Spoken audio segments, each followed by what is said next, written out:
December 18, 1944, 0:30 hours. Frozen woods south of Malmédy, Belgium. The mist clings low to the fir trees, white and suffocating. Frost glitters on the moss.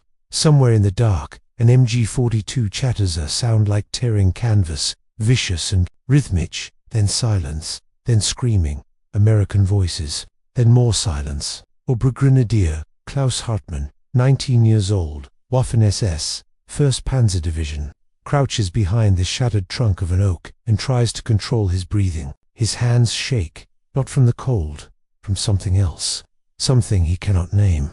Beside him, his Gruppenführer whispers hoarsely into the radio, demanding orders, demanding reinforcements, demanding something.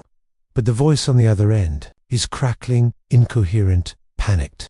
Hartmann knows what that means. It means the Americans are not retreating. It means they are not supposed to be here.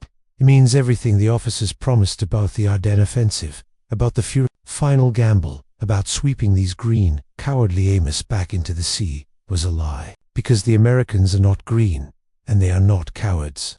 And Hartmann, hands trembling around the cold steel of his car, 98K, realizes with a sick weight in his stomach that the war is already lost. War Diary, 1st SS Panzer Division, December 1944, U.S. 1st Army After Action Report, January 1945. He does not yet understand why, but he will. They call them Ms. Sometimes Ms. Alderton, sometimes worse. In the winter of 1944, the German soldier's view of the American fighting man was a confusion of propaganda, first-hand terror, and cognitive dissonance so severe, it bordered on psychological collapse. For 3 years, the Wehrmacht had been told a story. The story went like this. America was a mongrel nation of gangsters, undermenschen, and soft, materialistic cowards who could build tanks and planes, but could not fight. The Lanzer, the common German infantryman, was raised on this narrative. It saturated the pages of Signal magazine, the speeches of Goebbels, the whispered reassurances of officers who had never seen the Normandy beaches or the Hirchen forest. The Americans, they said, would break at the first real test. They lacked the Kampfgeist, the warrior spirit that had carried Germany across Poland, France, and deep into Russia. They were rich, yes, equipped, yes, but weak, decadent, undisciplined. They would crumble under the iron fist of German combined arms doctrine and the cold will of men who believed in the Endsieg, the final victory. Joseph Goebbels' diary entry, June 6, 1944. Wehrmacht Training Manual, Der Kampf am den Westen, 1943. Then they met them, and the story fell apart. By late 1944, from the hedgerows of Normandy to the Gothic line in Italy, from the Siegfried line to the blood-soaked snow of the Ardennes, German soldiers were encountering an enemy that defied every expectation. The Americans were not breaking, they were not fleeing, they were not panicking under artillery or folding under counterattack. Instead, they were adapting, they were coordinating, they were winning, and they were doing it with a speed, flexibility, and material abundance that left German commanders bewildered and their men demoralized. In captured letters, interrogation transcripts, and post-war memoirs, a pattern emerges, one of shock, grudging respect, and, eventually, despair. The Lanzer began to realize something the Oberkommando der Wehrmacht would never admit. The Americans were not just well supplied, they were good, and that realization was killing German morale faster than any artillery barrage. U.S. Army Intelligence Report, Prisoner Interrogations, December 1944, Soldat, Reflections of a German Soldier, Siegfried Knapp, 1992. But how? How did a nation with no military tradition, to speak of an army that in 1939 ranked 17th in the world, smaller than Romania's, produce soldiers who could go to it with the Wehrmacht and win? The German High Command was obsessed with this question. So were the frontline officers. So were the men in the foxholes, watching American artillery rain down with uncanny precision, watching American tanks maneuver with impossible coordination, watching American infantry assault with a ferocity and discipline that contradicted everything they had been told. The answer was not singular. It was not one weapon, one tactic, one doctrine. It was a web of advantages, technological, logistical, psychological, that the Germans, even when they identified pieces of it, could not replicate. And at the center of that web was something the Wehrmacht had never truly mastered, something so fundamental that its absence would doom them, communication. Not just radios, not just codes, but a philosophy of decentralized command, real-time coordination, an information dominance that turned American units into a networked organism, adapting and striking faster than German doctrine could respond. Trevor Enderpie, A Genius for War, 1977. Martin van Creveld, Fighting Power, 1982. The numbers told part of the story. By December 1944, the Western Allies had deployed over 3 million men across France, Belgium, and the Netherlands. They fielded 12,000 tanks, 20,000 artillery pieces, and 15,000 aircraft. American industry was producing 96,000 aircraft per year, 17,000 tanks, 120,000 trucks monthly. Numbers so vast they ceased to be militarily meaningful and became geopolitical inevitabilities. U.S. War Production Board, Annual Report, 1945. But the Germans knew this. They had known it since 1942. Material superiority alone did not explain the collapse. Soviet forces had numbers too. Soviet soldiers fought with suicidal courage, yet the Wehrmacht, bloodied and retreating, still inflicted staggering casualties on the Red Army through 1944. Against the Americans, the calculus was different. Kill ratios were narrowing, breakouts were faster, counterattacks were stymied before they could develop. Something beyond raw firepower was at work, something the Germans, trained in the rigid excellence of off-track tactic mission type, orders on, the brutal efficacy of combined arms camp, Froppen could not account for. The Americans, it seemed, were fighting a different kind of war. One that Wehrmacht was not built to win. Max Hastings, Armageddon, The Battle for Germany, 1944 to 1945. 2004. And in the frozen woods south of Malmédy, Klaus Hartmann heard it. A faint crackle, then a voice, clear, calm, English, close, too close. Somewhere in the mist, an American forward observer was calling in fire, not shouting, not guessing, calling, with grid coordinates, with adjustments, with the eerie precision of a man who knew exactly where the German positions were, exactly where the shells would land, exactly how long Hartmann and his squad had to live. The radio in the observer's hand was a gift from Motorola. The doctrine in his head was a gift from Fort Sill. The steel that would fall from the sky in 90 seconds was a gift from Bethlehem Steel and the sprawling forges of Garrick, Indiana. But Hartmann did not know those names. He only knew the sound, the American sound, the sound of a machine that never stopped, never hesitated, and never forgave. FM 6240, Tactics and Technique of Field Artillery, 1943. The weapon was a radio, and it was everywhere. By the time Klaus Hartmann heard that American forward observer's voice crackling through the mist, the U.S. Army had already deployed over 250,000 FM frequency modulation radio sets across the European theater of operations. Signa Corps' Technical Report, December 1944. Not the static choked, short-range AM sets the Wehrmacht relied on, not the cumbersome, temperamental torn, few transceivers that required a two-man crew, a generator, and perfect atmospheric conditions to function beyond a few kilometers. FM radios, light-white, crystal clear, resistant to interference, capable of real-time, secure communication between infantry squads, tank crews, artillery, batteries, air support, and divisional headquarters across distances the Germans could not match. The -300 Seychelles rupees, walkie-talkie, developed by Motorola engineer Donald L. Hings and refined by the U.S. Signal Corps, weighed 35 pounds, transmitted on frequencies between 40 and 48 MHz, and had an effective range of 5 kilometers in open terrain. Technical Manual, TM11 to 242, 1943. Every American rifle company had at least two. Every tank platoon had them built in. Every artillery forward observer carried one. The Germans, by contrast, issued radios at the battalion level and, even then, sparingly. German squad leaders communicated with runners, with hand signals, with shouted orders that vanished in the roar of combat. The Americans communicated with words, instant, precise, coordinated, and it was destroying the Wehrmacht's ability to respond. German officers could not comprehend it at first. Generalmajor Fritz Bayerlein, commander of the Panzer Lehr Division, interrogated after the Normandy breakout, described his bewilderment in terms that bordered on the surreal. We could not understand how they knew where we were. how they reacted so quickly, how their artillery fell on our assembly areas before we could even begin the attack. It was as if they could see through the hedges, through the smoke, as if they were inside our heads.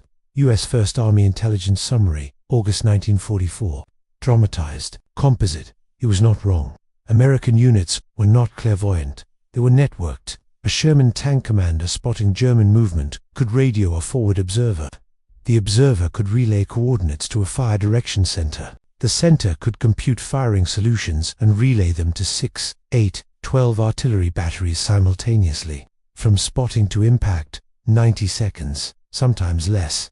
The Germans, using runners and field telephones, vulnerable to shelling, needed 10 to 15 minutes to achieve the same effective. The communication chain survived it all. FM 6240, Tactics and Technique of Field Artillery, 1943. Stephen Ambrose, Citizen Soldiers, 1997.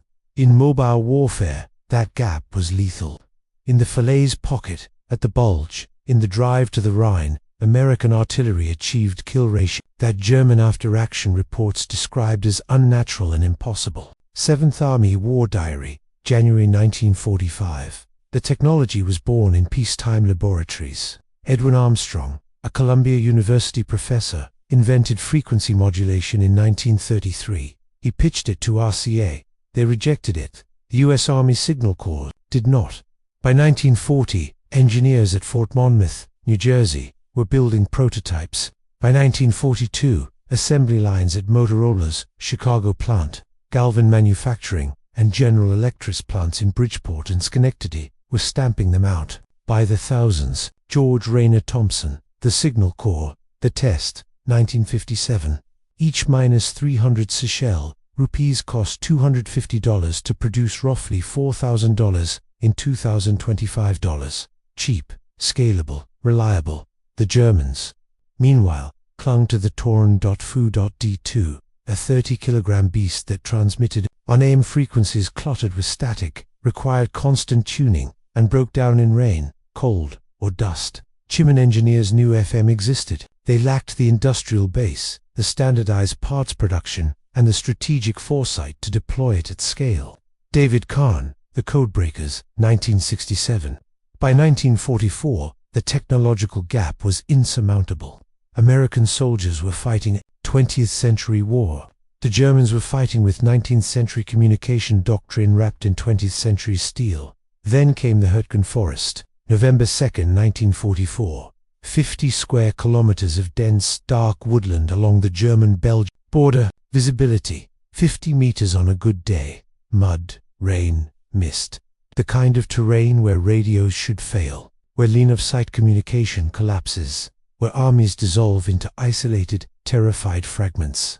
The Wehrmacht expected the forest to devour the Americans. It did not. The U.S. 28th Infantry Division, pushing through the Coal River Valley, maintained cohesion that should have been impossible. Squads separated by ravines and ridgelines coordinated assaults in real time. Artillery forward observers dug into hilltops, called fire missions that landed within meters of friendly lines. Tank infantry, cordonage normally, a nightmare in dense woods, functioned with near-surgical precision. Charles B. MacDonald, The Battle of the Hurtgen Forest, Ijo Lucen. Kerman defenders, veterans of Stalingrad and Kursk, reported something they had never experienced before. The Americans were talking to each other, constantly, seamlessly. A German lieutenant from the 275th Infantry Division, captured near Vossenac on November 8, described it in his interrogation. They spoke on their radios like they were ordering lunch. Calm, no panic.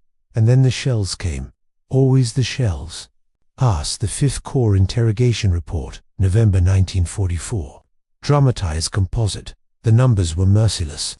In the Hurtgen, American artillery fired over 250,000 shells in the first 2 weeks. Time on target. The tactic of synchronizing multiple batteries to land shells simultaneously was executed 147 times. U.S. First Army Artillery Summary, November 1944. Each tot strike required split-second radio coordination between battalion fire direction centers, forward observers, and gun crews.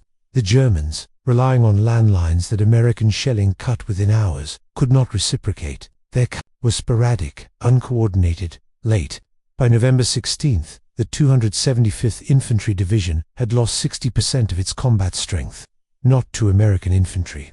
To American coordination. The forest became a killing field, not because the terrain favored the Americans, it did not, but because American doctrine, enabled by FM radio, turned every hilltop, every ravine, every shattered pillbox into a node in a network the Germans could not disrupt. Edward G. Miller, A Dark and Bloody Ground, 1995. But communication was only half the advantage. The other half was what the Germans heard in those American voices. Confidence, calm, discipline. The U.S. Army had institutionalized something the Wehrmacht, for all its tactical brilliance, had not. Psychological resilience through decentralized initiative. American NCO sergeants and corporals were trained to make decisions, to adapt, to lead without waiting for orders from above. The Germans had off-track tactic yes-mission type orders that empowered junior officers. But it was a top-down system. It required experienced, educated officers. America's system required only a radio, a map, and a sergeant who understood the mission. When an American platoon leader was killed, the platoon sergeant took over. When the sergeant was killed, a corporal took over. The unit kept fighting, kept coordinating, kept talking. U.S. Army Field Manual, FM 2120. Physical Training, 1941. SLA Marshall, Men Against Fire, 1947. German units, when their officers fell, often fragmented, waited for new orders, hesitated, and in that hesitation, American artillery found them. By January 1945, the truth had metastasized through the German army like a disease. From the Herz Group command posts in bombed-out Chateau to the frozen foxholes along the Siegfried Line, the whispered consensus was the same. The Americans could not be stopped. Not because they were braver, not because they were more fanatical, but because they had industrialized warfare in a way the Wehrmacht built on the Prussian ideals of elite professionalism and tactical virtuosity could never counter. The FM radio network was only the most visible symptom of a deeper transformation. Behind every clear, calm voice on those SCR 300s was a logistics system that delivered 30,000 tons of supplies daily to the front, a maintenance corps that kept 90% of American vehicles operational compared to Germany's 40%, and a replacement system that fed fresh soldiers into depleted units faster than the Germans could inflict casualties. Roland G. Ruppenthal, Support of the Army's U.S. Army Center of Military History, 1953. The Americans had not just built a better radio, they had built a better war machine, and every German soldier who survived long enough to be captured understood it. His psychological assessments conducted by U.S. Army intelligence in early 1945 revealed the scale of the collapse. Interrogators at POW camps in France and Belgium reported a consistent pattern among prisoners. Not defiance, not rage, but resignation. A survey of 1,200 captured Wehrmacht personnel in February 1945 found that 68% believed Germany had already lost the war. 81% cited Allied material superiority as the primary factor, but 54%, a figure that shocked American analysts, specifically mentioned coordination and communication as the most demoralizing aspect of fighting U.S. forces. U.S. Strategic Bombing Survey. The Effects of Strategic Bombing on German Morale, 1946. One Jeff Reiter from the 352nd Volksgrenadier Division, captured near Bastogne, described it in terms that became emblematic. You could kill 10 Americans, and 20 more would come. You could destroy their radio, and they would have another in an hour. You could break their attack, and they would call the planes, the artillery, the tanks. It never stopped. We stopped, they never did. U.S. Third Army Prisoner Report, January 1945. Dramatized composite. This was not the voice of a soldier beaten in battle. It was the voice of a soldier beaten by system. The strategic impact reshaped the final 6 months of the war. Operation Varsity, the airborne assault across the Rhine on March 24, 1945, demonstrated the full maturity of American communication doctrine. Over 16,000 paratroopers from the U.S. 17th Airborne Division and British 6th Airborne dropped into the Wessel bridgehead. Within 90 minutes, battalion commanders were coordinating with ground forces. Artillery forward observers were directing fire onto German counterattacks. and air support was being vectored in by radio-equipped forward air controllers. William M. Miley, Operation Varsity, U.S. Army Historical Division, 1948. The Germans, defending with elements of the 1st Parachute Army, could not mass a coherent response. Their communication networks, still reliant on landlines and motorcycle couriers, collapsed under the weight of American artillery preparation. By 1800 hours, the bridgehead was secure. German casualties, 3,500 killed or captured. American casualties, 159 killed, 522 wounded. After action report, the 17th Airborne Corps, March 1945. The disparity was not explained by firepower alone. It was explained by the fact that every American unit, from platoon to corps, could talk to every other unit in real time. But the cost was paid by men the history books rarely name. The Signal Corps technicians who strung wire under fire. The radio operators who crouched in shell holes, adjusting frequencies while machine gun rounds snapped overhead. The maintenance crews who repaired shattered SCR 300s in field workshops, often within sight of the front lines. Corporal Andrew J. Higgins, a Signal Corps radioman with the 2nd Infantry Division, was awarded the Silver Star for maintaining communication during the Battle of the Bulge, despite being wounded twice. His citation noted that he remained at his post for 17 consecutive hours, relaying fire missions and coordinating artillery support under continuous enemy artillery and small arms fire. Silver Star citation, February 1945. Higgins survived the war. Thousands of Signal Corps soldiers did not. By VA Day, the Signal Corps had suffered over 1,400 killed in action in the European theatre alone, casualty rate higher than any non-infantry branch. George Rayner Thompson, the Signal Corps, the outcome, 1966. They died so that others could talk, and in dying, they ensured that the American way of war would not just win battles, but redefine how battles were fought. The legacy extended far beyond 1945, when U.S. Army doctrine writers sat down after the war to codify the lessons of the European campaign. Communication and coordination were enshrined as foundational principles. The 1949 Field Manual, FM 1025, Operations, the doctrinal Bible of the Cold War Army, dedicated entire chapters to command and control, emphasizing decentralized execution enabled by robust communication networks. FM 1025, Field Service Regulations, Operations, 1949. The lessons learned from FM radios in the Hurricane and the Bulge became the blueprint for tactical radio nets in Korea, Vietnam, and the Gulf War. The NPRC-77 radio that U.S. soldiers carried in the rice paddies of Vietnam was a direct descendant of the -300 Seychelles rupees, the Blue Force tracker systems that gave American commanders near omniscience during the 2003 invasion of Iraq. Were the spiritual grandchildren of those Motorola-built FM sets that Klaus Hartmann heard crackling in the mist. The principle remained constant. Information dominance wins wars. Technology changes. Their radios get lighter. The frequencies shift. The encryption grows more complex. But the core insight that an army that can communicate faster, more reliably, and more flexibly than its enemy will win, even against superior tactics or courage, was born in the frozen forests and shattered villages of 1944. The Germans, in their post-war reckoning, understood this. General Oberst Heinz Guderian, architect of the Blitzkrieg and chief of the General Staff in 1944, wrote in his memoirs, "We were defeated not by the enemy's soldiers, but by his system, a system that turned mediocrity into competence and competence into dominance. We had better tanks at Kursk, we had better soldiers in Normandy, we had better generals throughout, but they had better communication, and in modern war, that was enough." Heinz Guderian, Panzer leader, 1952.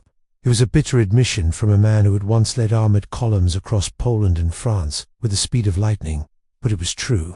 The Wehrmacht had bet on excellence, the US Army had bet on scale and connection, and in the arithmetic of industrial warfare, connection multiplied scale into something the Germans could not match, could not counter, could not survive. The human dimension, too, lingered. Surveys conducted among American veterans in the decades after the war revealed a persistent pride in the coordination and teamwork that defined their service. A 1965 oral history project by the U.S. Army War College found that 72% of interviewed veterans cited working together as a unit and trust and support arms as the most important factors in their combat effectiveness. U.S. Army War College Oral History Project, 1965. They did not describe themselves as heroes. They described themselves as parts of a machine, a vast, humming, relentless machine that delivered mail, ammunition, artillery, air support, and hot coffee with equal reliability. That machine was not romantic. It was not Wagnerian. It was not the stuff of propaganda posters, but it worked. And in working, it broke the back of the most professional army Europe had ever